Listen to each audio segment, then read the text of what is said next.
পেঁয়াজটা আমার লাল লাল হয়ে গেছে। এখন আমি দিয়ে দিব খানিকটা আদা রসুন বাটা। তো এই হচ্ছে আদা রসুন বাটা দিয়ে দিলাম।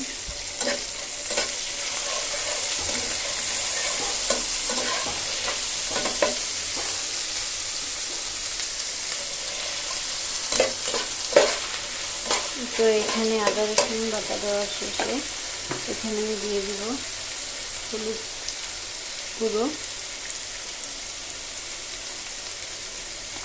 দেওয়া শেষ, এখন আমি দিয়ে দিব মরিচ গুঁড়ো। ওকে, সব কিছু পরিমাণ মতো দেওয়া শেষ আমার।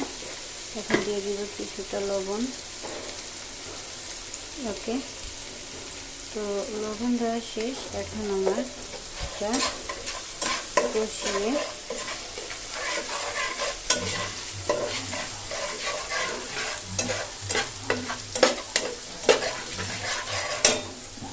দিয়ে দিব পানি। বিসমিল্লাহ।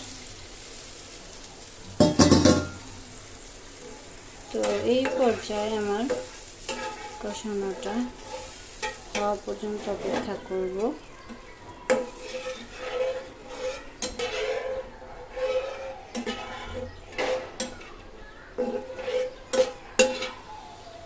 এখন আমি এটা ঢেকে দিব, যেহেতু আমার চুলার গ্যাস একেবারেই নেই।